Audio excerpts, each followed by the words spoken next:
Welcome to No More Bullshift. I'm Peggy. And I'm Marcy. We are two women who believe that life's trials aren't happening to us, they're happening for us. And we're here to help you turn every why me into watch me. Because shifting out of victim mode and into empowerment is what we do best. So join us as we cut through the bullshift and help you see how strong you really are. Hey, Peggy. Hey, Marcy. So it is February now. It's the month of love. Month of love, absolutely. And so we want to talk about the theme of love. And today we're going to focus all in on self-love. And we're going to break it down into 3 different kind of themes within the self-love bubble. First thing we're going to talk about is self-care.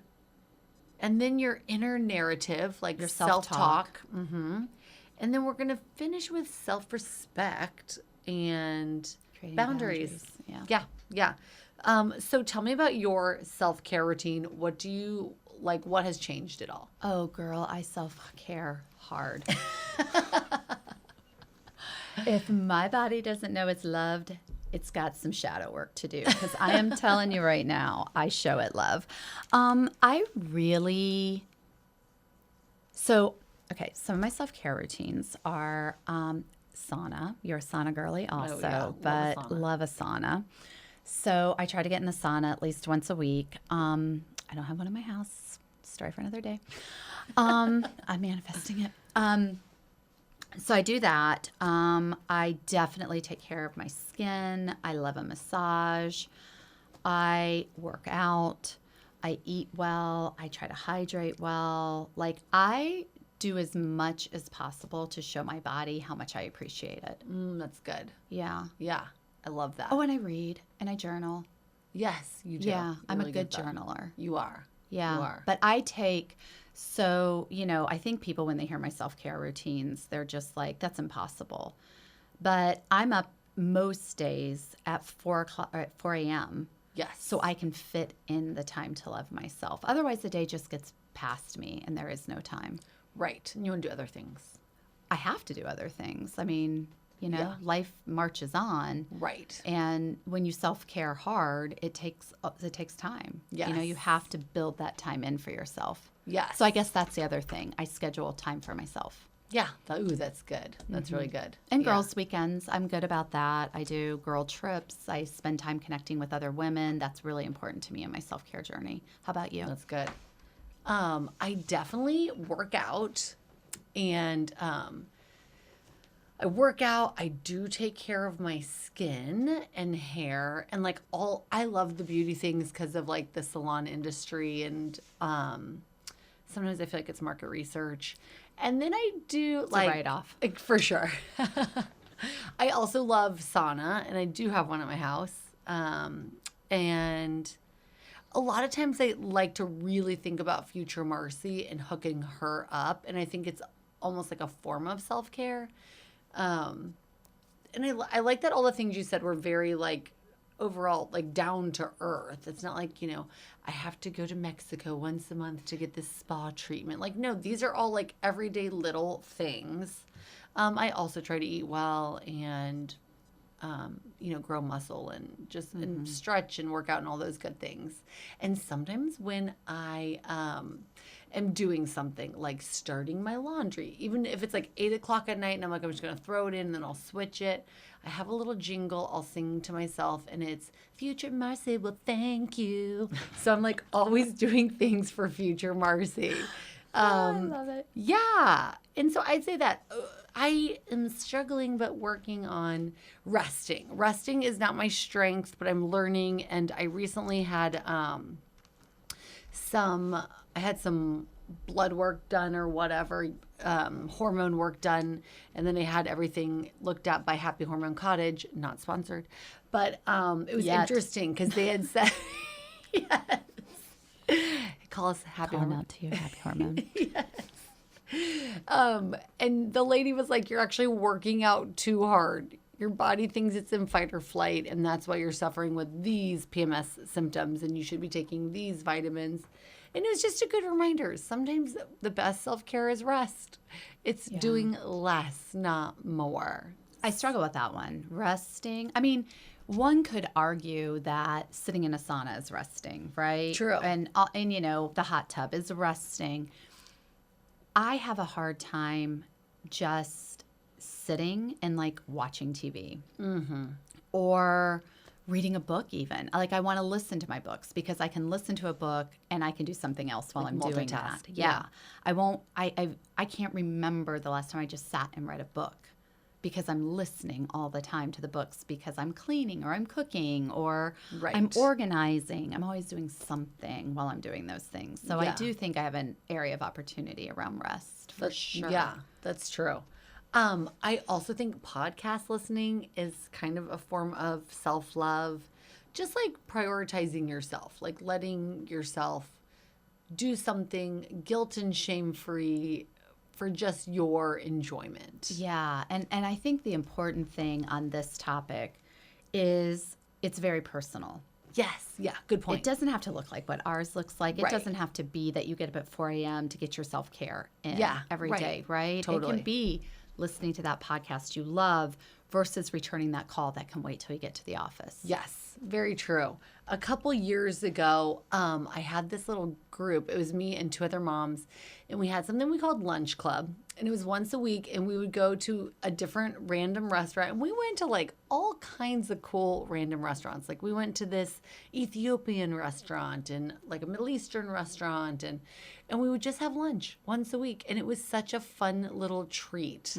And people's schedules got crazy and whatever. But even starting something like that, like reaching out to some ladies that you just want to like chat with once a week, and I think that's really healthy too. I think so too. And so that brings me to another question that we haven't really addressed is why does it matter? That's good. I think it's the classic, like, you have to fill up your cup before you can, like, pour into someone else's.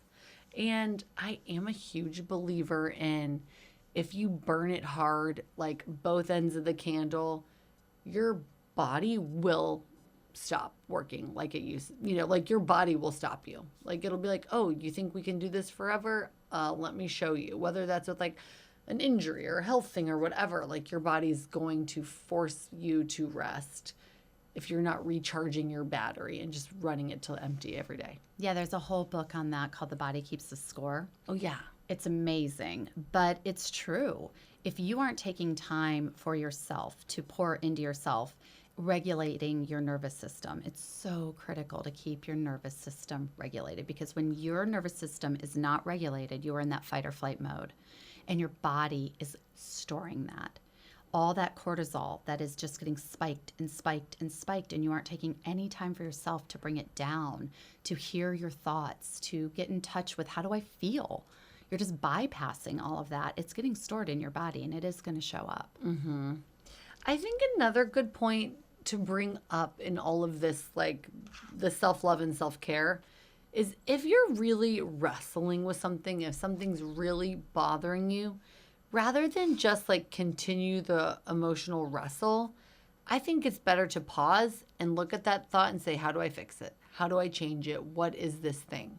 For example, we have some tiles in our shower that like are loose and on the floor, and they just drive me crazy. Every time you get in the shower. Every time I'm like, "Arr!" And I shower a lot because I sauna a lot. And so anyways, the other day I was like, screw it, Marcy, call a towel person, get 3 quotes, get it going. And so that's it. Like rather than just get in the shower and be annoyed every time, just fix it. Yeah. Just get it done. So I think that's important too. Whatever you're struggling with, I'm trying to think of an example. Somebody might be struggling with something. Well, I mean, even this is a good one. This could be like bill avoidance.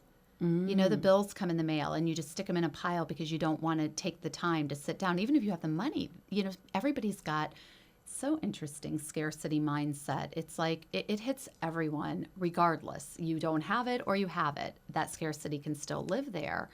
And so you aren't opening up the bills and they're sitting there and they're in a pile.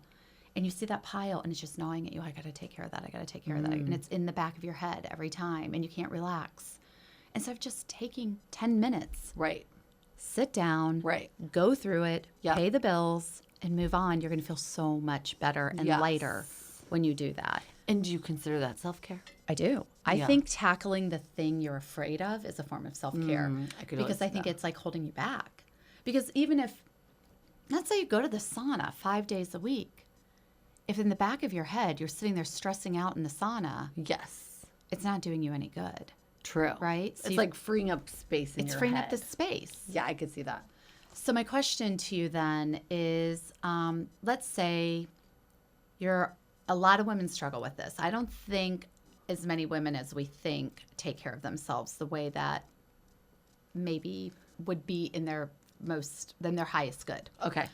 So it would be, I think, and I'm just speaking from past Peggy, Yes. it would be very overwhelming to me Yes. to start a self-care routine where I didn't have one Yes. initially, where I was so sacrificial for everybody else in Right. my life. Yes. And I almost felt guilty taking time for myself. Yes. And I think that's a narrative a lot of women fall into. True. So what would your recommendation be for somebody who doesn't have a self-care routine on, getting one started? What Right. what would you suggest that they do? I mean, obviously it starts with a jingle. No, just kidding. Sing it out. Sing right. it out, Marcy. What do you got? But My future self will thank me. Yes. I would say if someone who's just starting, I think keeping a gratitude journal is huge because I think it helps shift everything into perspective, and it's easy, it's cheap, it's quick. And whether that's like right before bed or right when you wake up, I think that's a really good one to start with. I also think some simple pleasure, like a special cup of tea that you love. I like Harney and Sons hot cinnamon spice, also not sponsored. Call us. We got you. I don't know what that was called, but we got you. It's so good. Harney and Sons. Harney and Sons, not Horny and Sons. Right, Harney and Sons. right. Not That's to be right. confused. Valentine's. It is the month of love. That's another episode. That's right. But like something like that, like tea, journaling, keep it simple. And if something feels overwhelming, like starting a self-care routine, then that's not your self-care routine. I think it's got to be what's light and fun. For sure. Is it taking a walk? Is it listening to an audiobook while taking a walk? Is it laying in the sunshine or walking your feet on plain grass, like grounding or whatever? I mean, is it having an hour phone call with your sister that lives out of state while you sip the same wine or whatever to connect you?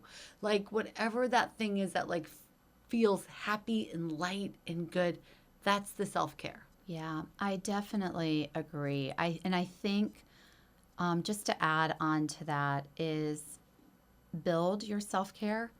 So start small in the beginning so it Yes. isn't overwhelming to you. If it's 5 minutes a day that you take for yourself to write in that gratitude journal, to sip your coffee without scrolling, without doing this or doing that, or making a lunch or whatever it is, if it's not returning the phone call until you get to the office or answering an email until you get to the office so you can create the space to listen to your book, listen to your podcast, listen to your own inner thoughts. Yeah. Whatever that is, just start small. Yes. 10 minutes a day, 5 minutes a day, and then every week add another 5 or 10 minutes until you've found a way to build that time in. Yeah.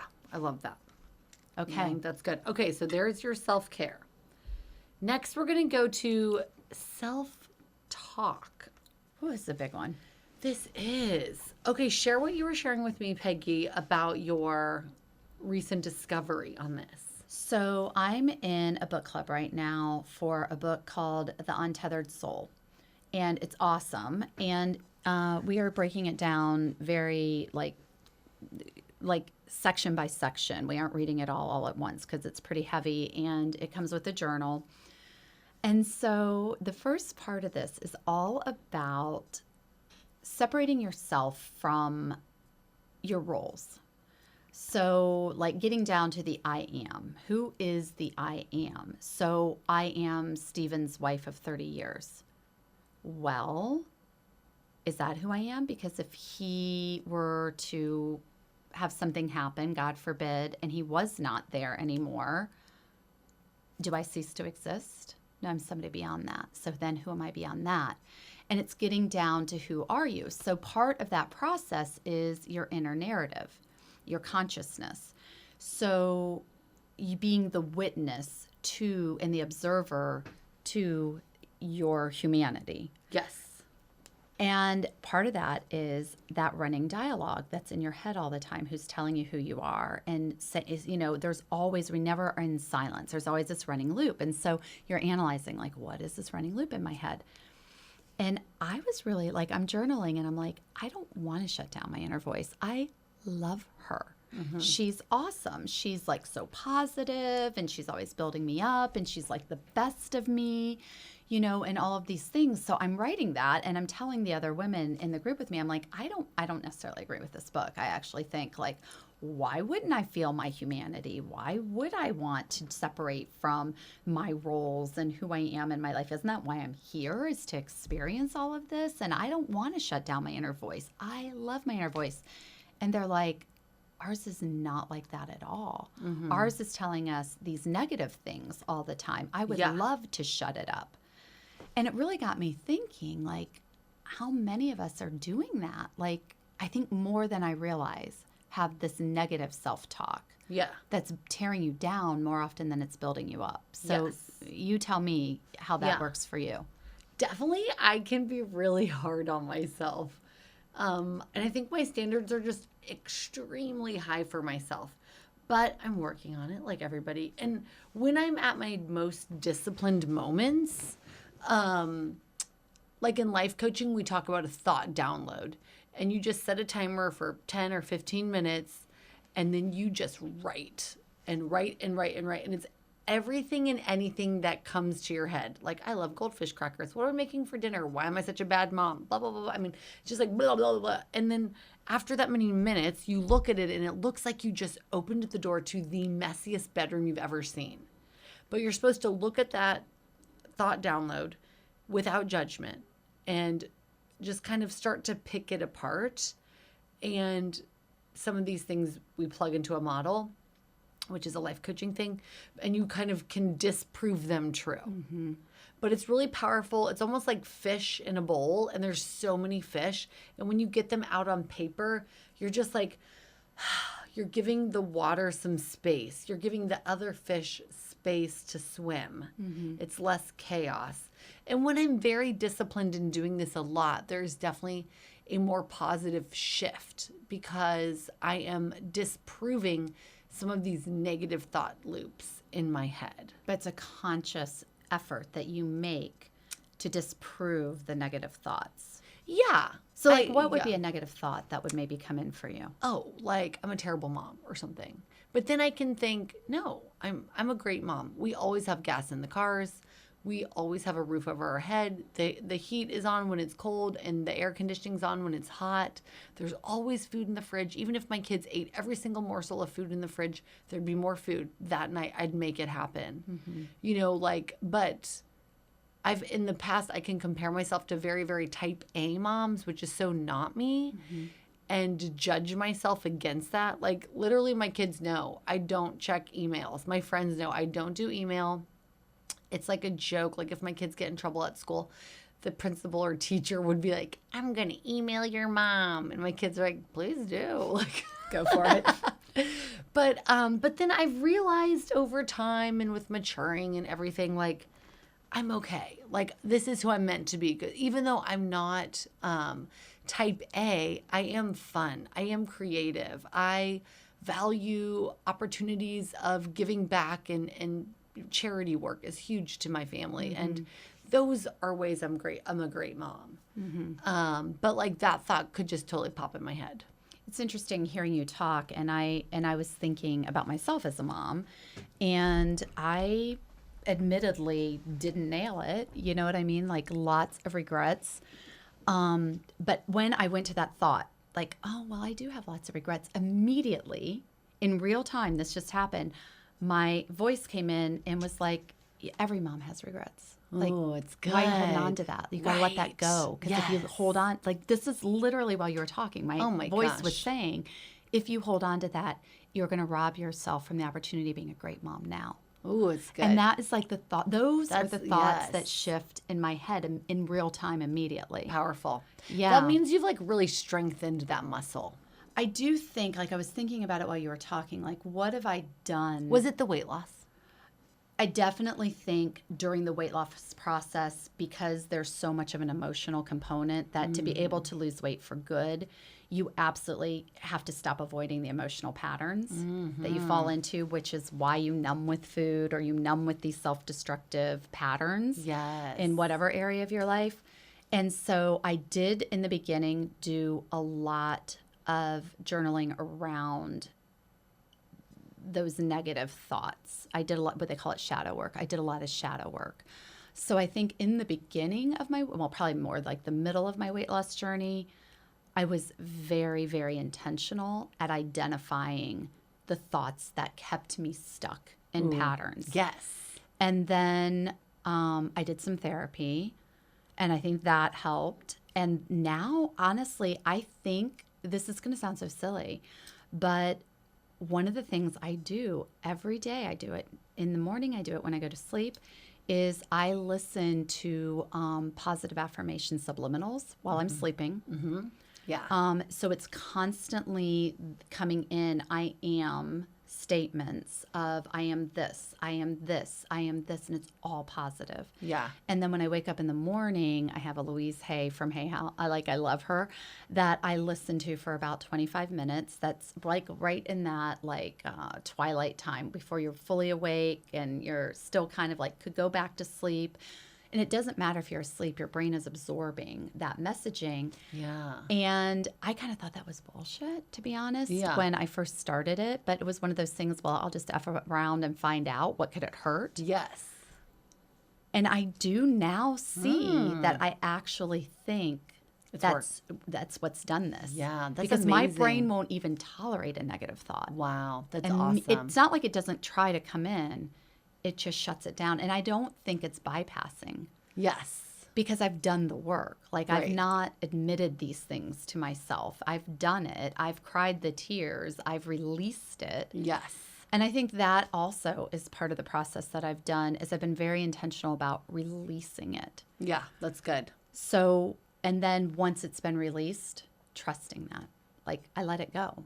Right. It doesn't have power over me anymore. I Yeah, let the it light go. goes huge. So I don't need to keep that narrative going. It just isn't Yes. good for me. It's taking up space. Yeah, right. No, that makes sense. And kind of like back to the parenting thing, like you said, like, I mean, according to life coaching, we would say, no matter what, and I see this so often, no matter what, it's up to the individual, like the child, to decide how they feel about the parent and vice versa. Right? Like every human is drawing their own ideas and opinions and they're able to change them or keep them or pick a new one, but it's all optional. So I think that's, why hold on to like, oh my gosh, I'm good or I'm bad. The bottom line is the only opinion you have any control over is your own. Right. And the thing is, there is no narrative you can't heal. Yeah, that's You good. can always heal it. You can heal it with the other person. You can heal it with yourself. And staying in a guilt and shame spiral is going to hold you back. It's going to rob you Right. of what that healing is going to give you. So my question then is just keeping in sort of the same theme. Why does it matter? Why does it matter? The self-talk. Yeah, why does it Oh, matter? I think it is huge. I think self-talk is so important to actions because basically self-talk is thoughts and thoughts lead to emotions and emotions lead to actions and actions always get you to your result.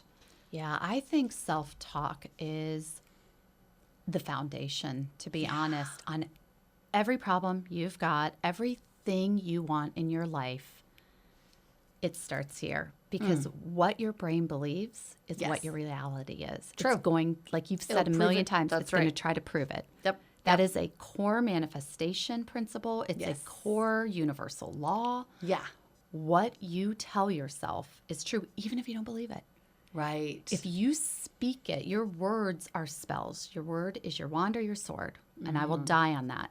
And you should use it as a wand because they are magic. If you say it, look for the proof. Look for the proof. And I just heard somebody talking about this on a podcast. I can't remember who. I wish I could cite it. But yesterday, and I was like, oh my gosh, this is so good, because she was talking about manifestation. And I think it was on the Hey Soul Sister podcast, which is a great podcast. Check it out. But anyhow, I think it was on there. And she was talking about manifestation and how for her, she, during COVID, was kind of getting reintroduced. You know, she's like, as a girl, I heard about The Secret and I watched that show, The Secret, whatever. And then I kind of like, as I was, you know, aging, was like, yeah, that's crap, you know, whatever. We're in charge of our realities and all of that. And she said, and then over COVID, she said, I was like, you know what?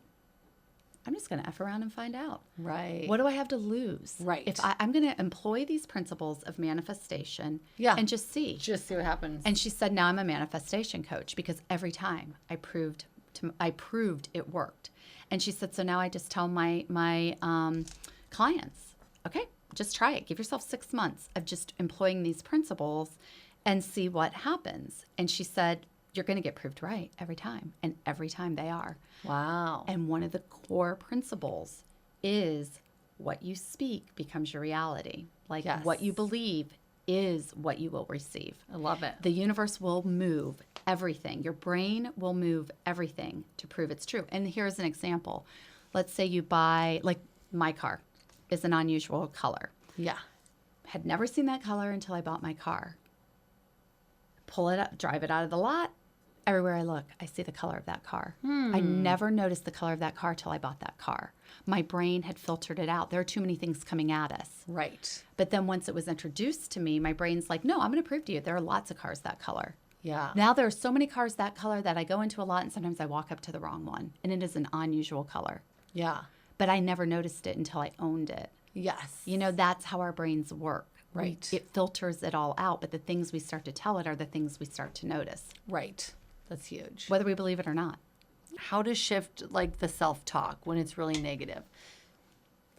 I believe with like the life coaching thing, it can be really hard to go from 0 to 100 for a big shift. If you're in a negative thought at 0 and you want to be at this really positive one at 100, you have to do a little one. So let's say somebody has a business and they're like, I suck at this business. I make no money. And they can't be like, I love this business. I make millions of dollars. Right. Like it's a hard jump. But I think they would shift to something like, my business might improve.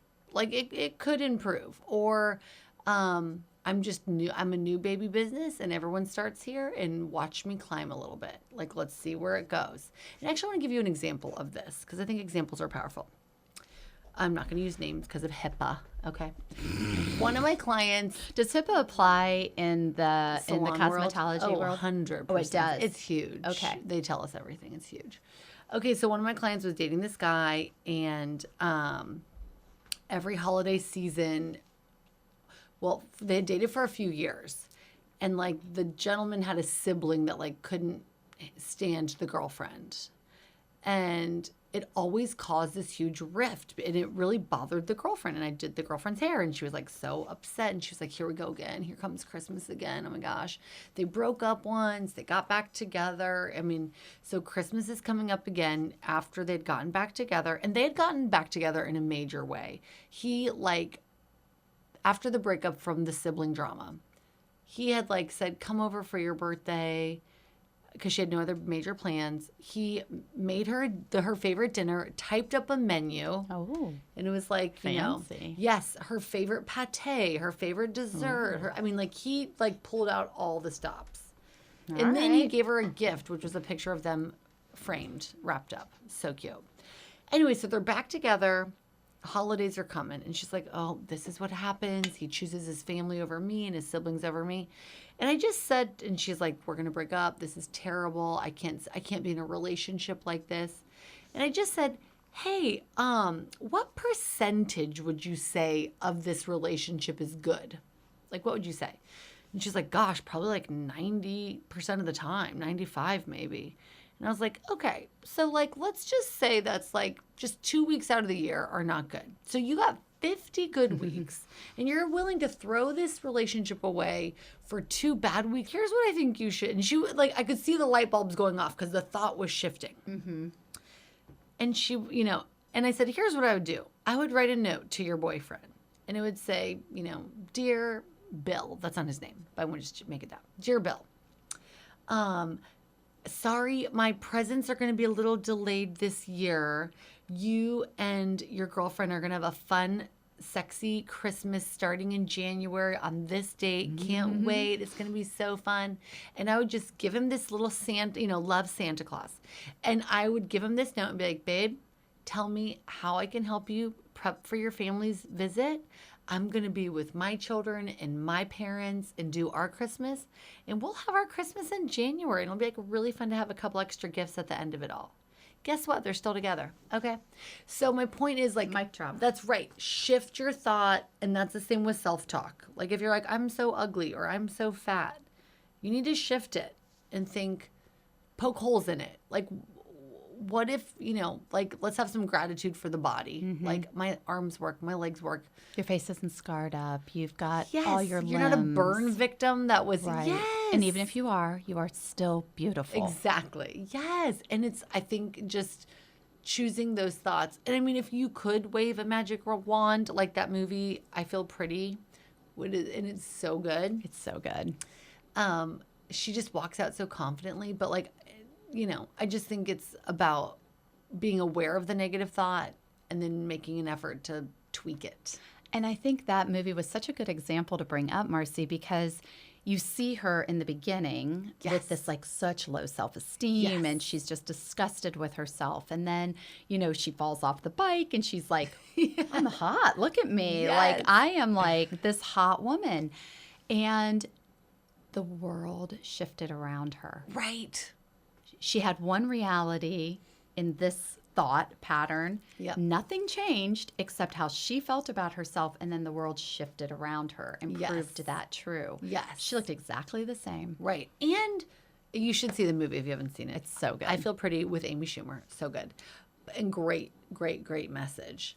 But I think the other thing, the people that weren't willing to see her for her new fabulous self, she almost like blocked. She had like kind of blinders on. Like she couldn't even register. She was like, how do you not see how gorgeous I am? Yes. And we've all seen that, right? We've all seen like the hot guy with the woman who we might see as not as pretty. Right. As, there's an inequality in hotness or whatever based on, the world's standards. And you think, well, how is he with her or vice versa? Right.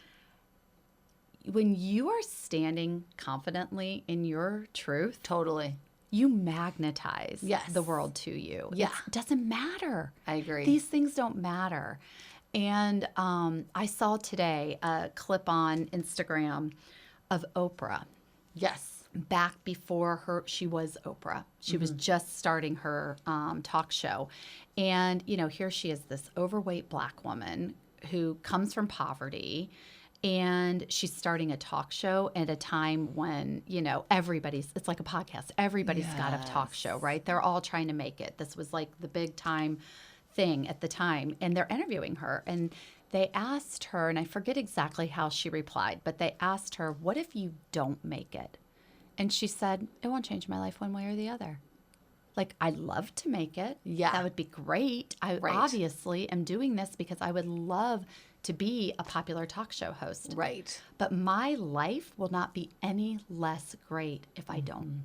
Right. She didn't have scarcity. Yeah, you just have to detach. That's good. You got to be neutral about it. You've got to not put so much importance in this one bucket. Yeah. Like, just, like, it's okay. What if I fail? Yeah. Okay. What if I do? Yeah. What if I succeed? What if I succeed? Right. Okay. What if I do? Right. Right? Because succeeding comes with a whole new set of problems. Yes. And failure comes with a whole new set of gifts. Yeah. Both can be however you choose to make them be. Right. Right. I love that. Okay. That's good. That's good. All right, so we're moving on to self-respect. This is a hard one in creating boundaries. Yes. I think we struggle a lot here. So Okay. What do you think, Peggy? Like, how do you do it? Oh gosh, I think you've got to have the first two we talked about pretty solid. That's good. They build on each other. They do build. Okay. But this, when we're talking about the umbrella of self-love, right? How do we love ourselves well? So you've got the self-care piece. You've got your inner narrative. Really, what are all of those things doing? They're building confidence. Confidence. Totally. And it's very hard to create boundaries and establish what you need to establish to have respect for yourself if you don't feel confident, Yes. right?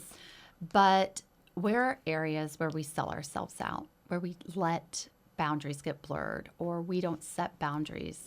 Where do we do that in our lives? Marcy, what do you think? I think definitely it can be with family. I think we can do it with work, career. Yeah, those are the ones that come to mind. What about you, Peggy? What do you think? I think we do it in our marriages. I think we definitely do it with our careers. I absolutely think we do it with our social circles. Okay. Big time. I think I think the biggest place is probably just relationships in general.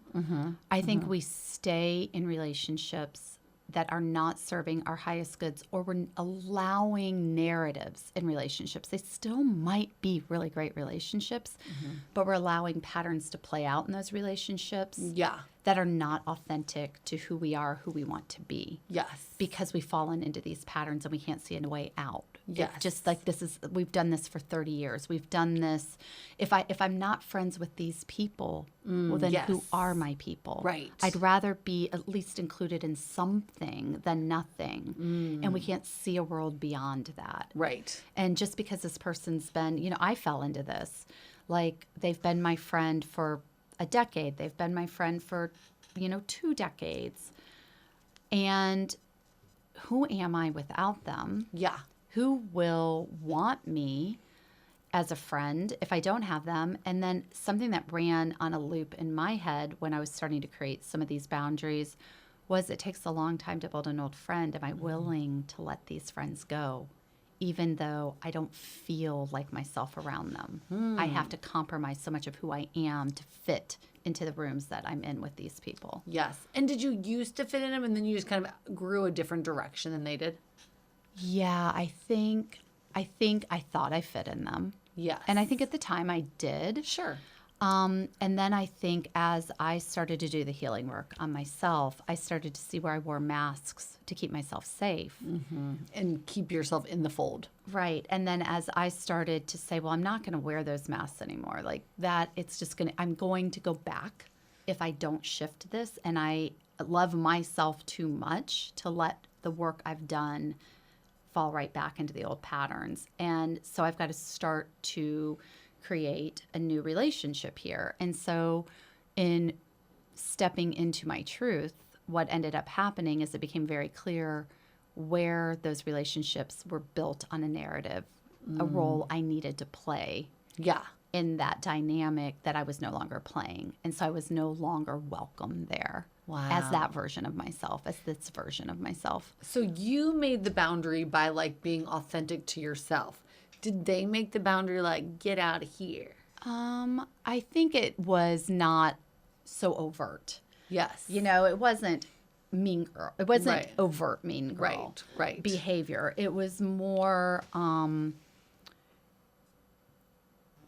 maybe where I was always more of the caregiver or the funny fat friend. That was, okay. a big one, funny fat friend. Or the one who didn't threaten anybody because she wasn't pretty. She wasn't competition. She wasn't these things. And as physically I started to evolve, and maybe that story shifted a little bit, that now maybe they weren't the prettiest person in the room anymore. Right. And I say that humbly, but that did happen. Peggy, you were the prettiest. It's okay. mean, Just come own it. I mean, thanks. I was waiting for you to say it. No, but that actually happened. I had a very dear friend who was she's beautiful. She's stunning. Hadn't seen me.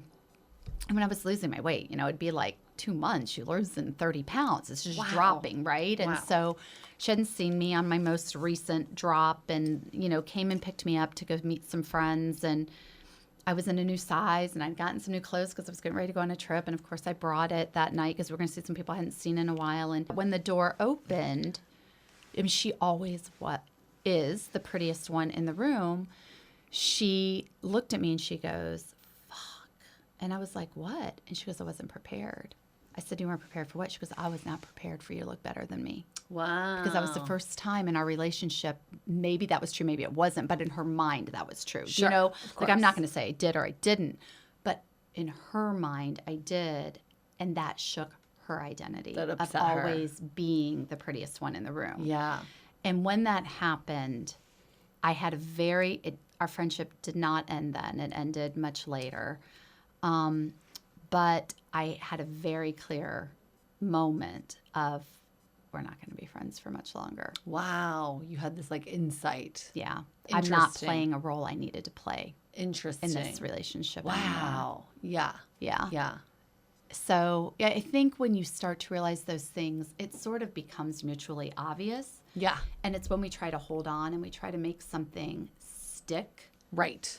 instead of just admitting this no longer works. Yeah. And Yeah. there's some of that with my spirituality changes that happened from going from this very devout Christian to this like spiritual woo-woo woman. There was a lot of tension there in those circles, Yeah. and so it has led to maybe some distance where before there was closeness, not the end of relationships, but a shift in how those relationships look. Right. And even the relationship I just referenced, when it ended with love and gratitude because That's we good. were so much to each other for so long. Oh, I'm yeah. going to change the rules. And that's part of realizing that when you're putting those boundaries in. Yeah.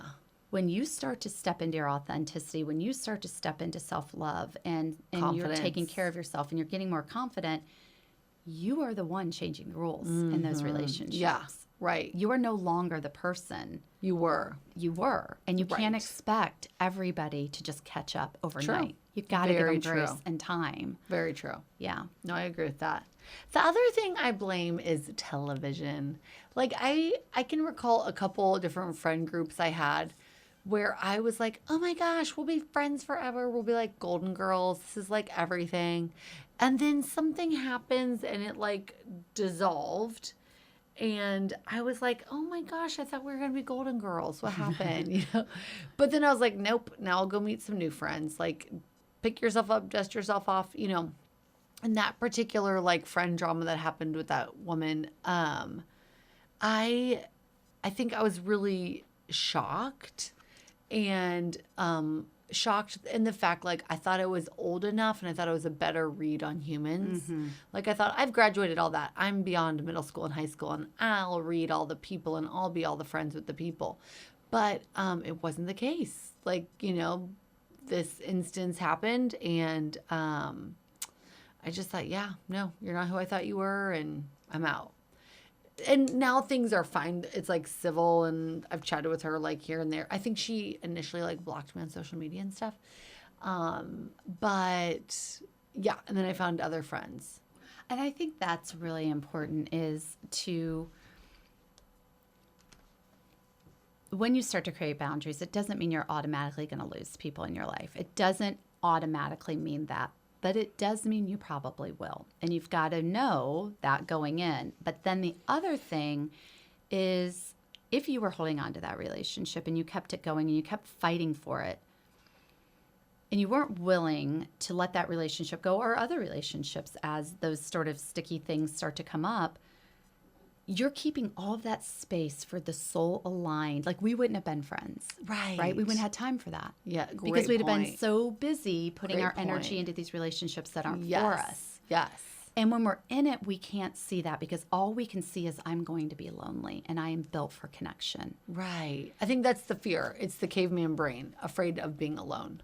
And you are going to be. I mean, there will be that uncomfortable, sticky place, but then that gives you time to get to know yourself even better. Yes. And it wasn't, the people who were with me before the weight loss journey are less than the people who are with me now post weight loss journey. The quality of my relationships went from maybe a 5 to a 12. Because do you feel like part of that is because of your confidence? For sure. Because what I've done is I've raised my standard of people I'm allowing, because I only tolerate authenticity. Just like when we met, it was like, are you going to be real with me, or are you going to give me the Cliff Notes, like sugar-coated version of Marcy? Right. I don't want that person. Right. I want the person who's going to go to me heart to heart, soul to soul. Yes. Okay. And there are people who maybe want to live in that world. I don't. So I'm filtering out by showing up authentically immediately. Right. Because then I create safety for other people to do the same. Yes. And then you connect immediately and you fast track, and actually you compress time. I agree. Right? Because nobody would know we're not old friends. Right. Nobody Exactly. would know that. So true. We haven't even known each other a year. Right. Nobody would know that. Yeah. You know? And so there's bigger, better, more when you stand in your power. Yeah. And when you're willing to just be really honest with who you are and who you want to surround yourself with. But it's hard. Yeah. I think it's where we fear it the most. So With friendship. with friendships, with other female. I mean, I just see it. I spend a lot of time in groups with women, in empowerment groups with women, and the common theme is I am so tired of these fake friendships in my life. And as soon as I get real, people don't like that. Oh, interesting. Because we're not confident. Like if you are in a place where you're confident and sure of yourself, Yeah. and you're trying to match with somebody who has low self-esteem and they aren't where you are, they're in a different part of their journey. It's just a different part. It's not better or worse. It's just a different part. You are a mismatch. So they're either going to rise to your level or you're going to drop to theirs. Interesting. And when you create that self-love, you aren't going to drop to theirs. Yeah. So they're no longer a match until they can rise. And maybe that'll happen and maybe it won't, but that is not your responsibility. Right. I love the saying, you're not for everyone and everyone's not for you. So what is your advice then? Okay, well, why does it matter? Have we talked about that? Like, Ooh, why good, does yeah. self-respect matter? Why do boundaries matter? I think it matters a lot. It's kind of all three of these are a little bit related. I think if you are not honoring your boundaries, then you're also not honoring yourself. Like your confidence will be affected. Your self-talk will be affected. You're like basically... Your vibe is your tribe. Yeah. And Or your your tribe is your vibe? How's that go? I don't know that one.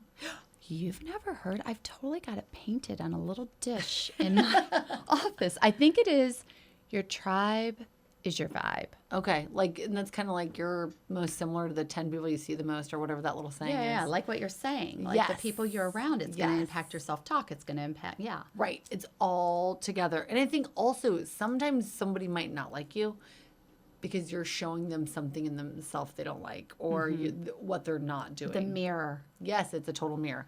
But I think the boundaries, going back to boundaries, I think it's a form of like self-love. Like I'm going to guard you. Sometimes I like to think of like, I think of future Marcy, but I also think of past Marcy, like a little girl. Little I'm Marcy. like, I'm going to protect you. I'm going to put the right people in your path. I'm going to set you up. Like, I got you, girl. We're not going to be around unhealthy situations. I agree. I think that is so important that you're showing little Marcy Yes. what future Marcy Yes. wants you to be, right? And you Totally. just are today, you are that person. And if the people around me aren't in alignment with that, that's not about me. That's about them. Right. And I'm not just going to throw you away, but I'm also not going to compromise my truth to make you comfortable. Yes. And don't you think you'll make time for whatever you want to make time for? If it's a priority to you, and that kind of goes with those boundaries also. If you see yourself hemming and hawing like, oh yeah, we'll get together sometime, we'll do lunch, I guess. Yeah. You don't really want to. That is like a subconscious way of saying, this is not a person I'm like totally aligned with. And depending on the dynamics, you might see them once in a great while, but pay attention to that. But don't you think people should themselves into going to the lunch? Well, I should go to lunch Totally. with them. I should go on that girls trip with them. Or Yes. I don't want to go on that girls' trip with them, but if I don't, maybe I'll never get invited to a thing again. Right. You That's know? so true. You're right. And everyone always says, like, be cautious of the should. That's telling you something also. Yeah, when it's the should driving the action. Right. No. Not healthy. Okay, so how do we do it? How do we put boundaries into place? How do we take that step? We've never done it. And I am sure people are listening going, there are about 10 people I want to have boundaries with, but I'm afraid. There's all of these things holding them back. What would you recommend as the first step? Good question. I think if it has to do with like friends or family, I mean, even work stuff, I think it's a classic water what you want to grow. So if you're trying to like move out of a friend group and get a new friend group or whatever, start giving time and energy and attention to like new people that you might want to pursue friendship with. And then like quit watering the other and maybe start like saying no, or you're busy with other things, obviously don't like lie to people's faces, but I think that matters. Just lie to them over text. Right, for sure. New phone, who dis? Lost my number. No, I agree. I think this is a hard one because I don't actually think there's an easy way to do this. I think it's going to be uncomfortable no matter what you do in the beginning because no's hard. We don't like to have to say no. And it's hard because it's Especially something when we haven't new. done it. Yeah. It's totally new, so it feels unfamiliar. Yeah, to you and the other person. Yes. So then you're going to start getting questioned on things. And I'm the queen of a big dramatic moment. I don't like nuance, really. I am one of these people who, like, when it's done, I'm going to tell you it's done. Like, I don't want you wondering. You are so direct. And Yeah. we have said this is where we are so different. This is where we do not align. I am like a stealth fighter jet. Like in the middle of the night, I'm like under radar. No one, and I'm just like shh, tiptoe. And you're a direct communicator. Yeah, no, I'm going to come and bomb the whole city down. Like, I'm just like, there's no stealth. Like, there will be casualties. Like, it's happening. But no, I don't like nuance. I don't like myself being in a place of nuance. Like, if you're mad at me, I want to know you're mad at me. If you don't like who I've become, just tell me that. Like, I will. That is better to me than the sitting and the wondering, the stewing, the not knowing. And so I want to give that to other people. I want to challenge you on this a little bit.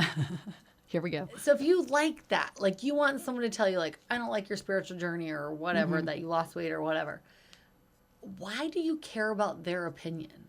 I like to be able to move on. I don't want to sit and go, like, let's say, I don't know, like maybe it's you. Okay. Maybe Marcy is like, God, she fucking talks all the time. Cam, I'm ready to be done with her. I don't know how to break up. And so you just come in and do stealth, Marcy. And now you're suddenly just busy all the time, right? But I don't know our friendship is broken. I think we're still in the same place we were before. So I am investing time in, hey, do you want to get together? Do you want to go do this? Hey, ready to go podcast record? And I'm getting these messages from you that don't make sense to me. And so now I'm wasting time. Like, is this legit? She's busy? Or is there something that's going on here I didn't know before? Gotcha. I see that with like, we have like a thing we do here. But I'm talking more like if someone is dropping you for like an emotional thing. So if they're dropping me, I think it's the same thing because I'm thinking about that one relationship that... You can use Pam. We know Pam. Pam. Okay, so let's say Pam. So Pam suddenly... Like we did everything together, right? We were constantly together. Pam now is suddenly doing things with everybody else. And where we always included each other, we're not including each other anymore. So then Pam and I had a plan to go on a weekend with another friend. And then all of a sudden the friends went on the weekend and didn't invite me. Yeah. And it's like, I'm human, right? I have feelings. Right. So I'm still putting a lot of my effort and time into Pam. And now Pam is like separating and I'm going, but why? What did I do? Did I change too much? Is it that Pam really is just investing in this other friendship and they forgot about me? In your dream world, Pam comes to you and says what? In my dream world, Pam comes to me and she's like, look, You went on a different journey than I did. We are no longer aligned. I love you. I love everything that our friendship was, but I don't think we're in alignment anymore. And I think if you look at the situation, you'll see that too. Which we had been aligned. Right. And suddenly we weren't. Right. But I was in a vulnerable place, where everything was shifting. And this was a foundational relationship. And so I just would have appreciated the opportunity to just rip the Band-Aid off and go, okay, I don't have to think about this anymore. This is not taking up space in my head anymore. Yeah. Let me let it go. I think that's the kind thing to do for another human.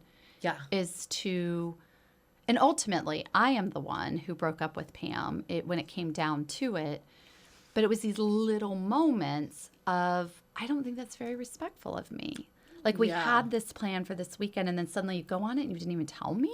Right. And so now I'm confused. And, the kind thing would have been to say, you're a bummer. You're not going to want to do these partying things we want to do. You're not going to want to spend the money we want to spend. You are no longer aligned. We don't want you to go. Like, okay, that would have hurt in the moment. It would hurt a lot less than the wondering. Yeah. In my opinion. Interesting. And I'm just gonna challenge a little bit here. I hear you. I see your point. I do. Truthfully, would you, even though Pam is using her words, would you ever really 100% know Pam's thoughts? No, I would never know her real thoughts. Right. Because she is in her head. She's in her head. This is actually why I personally don't see a problem with the ghosting culture. Because I feel like in reality, unless you are in someone's brain, which none of us are, we're only in our own brain, you never fully 100% know what the other person is thinking. So personally, as a life coach person, I love the fact that I can just decide what that thought is. Okay, I'm going to challenge you. All right, let's go.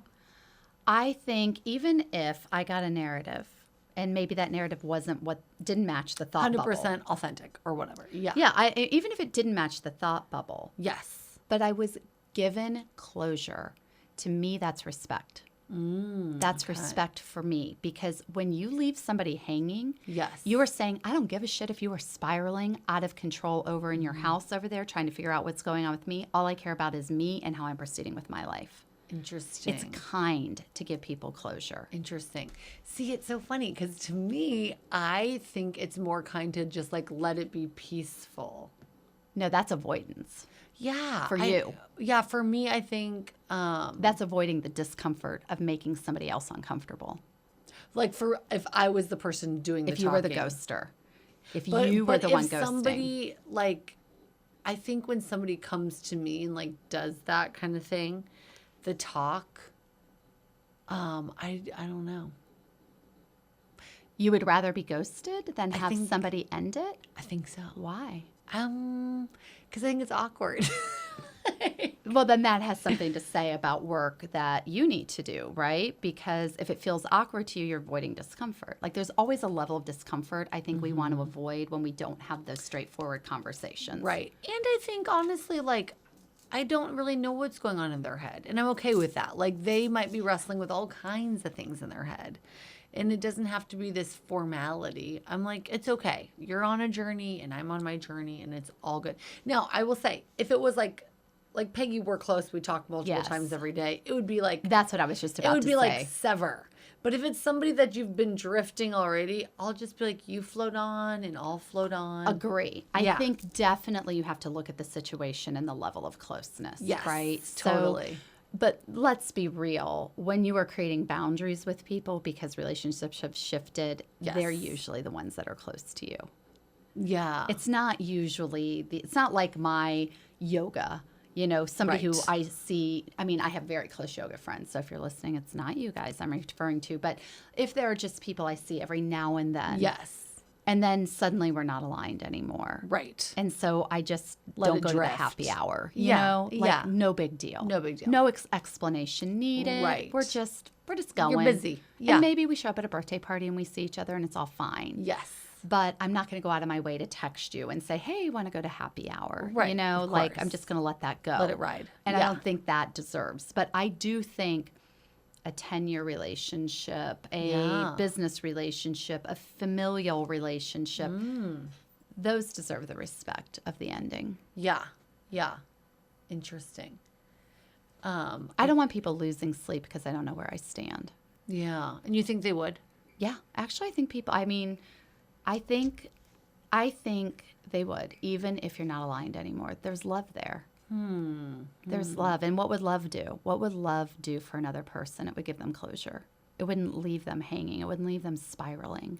It wouldn't leave them wondering. Yeah. It wouldn't create a wound. Now they've got to go heal.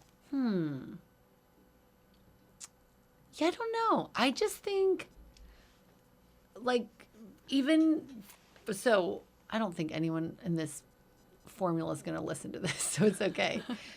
I have an aunt, and my father and her had friction in elementary school, and it never healed. But our whole family would get together, and unless you knew that, you would never be able to identify it. And there was never this big blow up or scene or aggression. It was just like all good, all neutral.